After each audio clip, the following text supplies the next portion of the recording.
E o que fazer para que a gente mereça esse perdão divino? Se a gente for analisar de fato a natureza do perdão, nada mais é que uma ferramenta de autoliberação.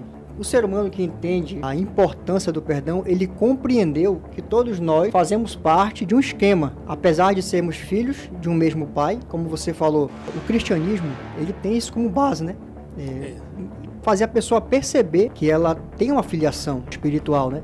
Então, quando o ser humano compreende a natureza de quem ele é em evolução, automaticamente ele entende que a outra pessoa tem a mesma natureza que ele. Então, esse processo de autoconhecimento que essa pessoa vai desenvolvendo, vai dando a ela qualidades e possibilidades de perceber que as potencialidades de erro que ela tem dentro de si são as mesmas latentes dentro do próximo.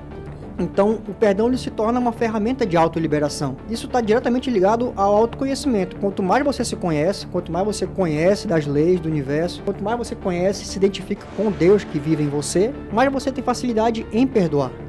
Porque o perdão ele não vai só te libertar, ele vai também libertar outra pessoa de uma possível karma, como a gente conhece hoje, né? Uma consequência de um ato. Ele vai libertar a próxima pessoa. Isso liberta você também. É como você tomar um veneno e esperar que o outro sinta os efeitos, né? A pessoa que não perdoa. Não é assim que funciona. Perdão é compreender a natureza do próximo. Jesus ele usava parábolas para trazer esses conceitos divinos do reino de Deus para nós humanos. É bem interessante que no livro de Urântia tem duas parábolas que o livro enfatiza também que estão na Bíblia, que é a parábola da ovelha perdida e a parábola do servo injusto. Quem é cristão, a maioria das pessoas conhece, né, a parábola da ovelha perdida, que ele te ensina que existe muito mais alegria no céu por uma alma que se arrepende do que 99, né, as ovelhas Exato.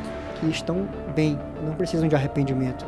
E a do servo injusto ele fala, o reino dos céus se compara a um rei que tinha um servo com uma dívida. E esse servo, depois de receber a sentença dele, por não poder pagar essa dívida, e ele se arrependeu, pediu do rei mais um prazo, pediu com muito clamor mesmo, se humilhou para o rei, e o rei perdoou toda a dívida dele.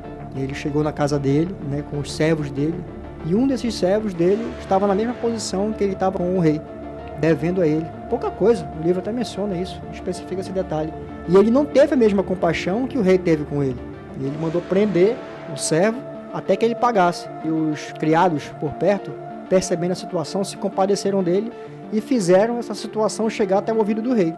E o rei, poxa, olha o que eu fiz por você. Você veio aqui, se humilhou, eu me compadeci de você. Você teve a oportunidade de fazer isso com o seu criado e você não fez. Fazer a mesma coisa. Ou seja, o que essa parábola traz de ensinamento? Que o perdão divino, ele já é liberado. A gente não precisa estar se humilhando para pedir o perdão do Pai Criador. O perdão, ele é oferecido a nós à medida em que nós perdoamos o nosso próximo. E isso está bem claro escrito no livro de Urântia. O perdão divino, ele já é gratuito para tudo que você fizer, pela compaixão divina de Deus que é infinita. Não importa o que você faça, se você tem um arrependimento de alma em mudar, em melhorar a partir daquele aprendizado, esse perdão, ele já é seu. Mas ele é liberado na mesma proporção que você libera ao seu próximo, à medida que as pessoas fazem também seus erros, né, suas faltas. Inclusive na parábola da ovelha perdida, o conceito se eleva quando diz que antes mesmo a ovelha, no caso nós, o ser humano, buscar a Deus, pensar em um arrependimento, antes mesmo já vem Deus em busca da gente para ensinar, para mostrar que a gente deve usar o arrependimento. Eu vejo que o arrependimento, ele tem como base a fé, que leva a pessoa a se arrepender. Tem um conhecimento daquela situação que ela se colocou, né?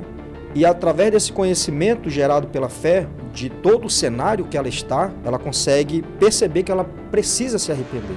É uma necessidade da própria pessoa se arrepender. Eu cito, por exemplo, para embasar esse contexto que eu estou trazendo, o ladrão, que é o ladrão arrependido, né? Então ele se percebeu do lado de um grande herói. Você está falando da crucificação, Da né? crucificação. Os que estavam do lado de Jesus. E o ladrão olhou, viu todo aquele cenário, conseguiu ter um lapso de fé e observou tudo aquilo e se arrependeu, né? O ladrão arrependido. Então, por esse arrependimento, ele recebeu o perdão. Mas note, Deus é justo, cara. Deus é reto, portanto, ele é justo. Tem uma frase na Bíblia que o livro de Urântia traz de uma maneira mais ampla, né? Que Jesus olha para o ladrão e fala: Em verdade vos digo que ainda hoje estarás comigo no paraíso. Tá? O livro de Urântia já traz de uma outra maneira, muito mais ampla. Em verdade, hoje eu te digo que um dia estarás comigo no paraíso.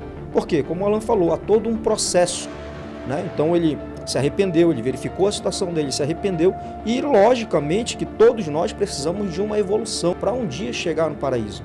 Não é assim, um estalar de dedos, estamos no paraíso. Então todos nós, a partir do perdão, a partir da fé, do arrependimento, de receber o perdão, a evolução de mundos e mundos até chegar um dia no paraíso.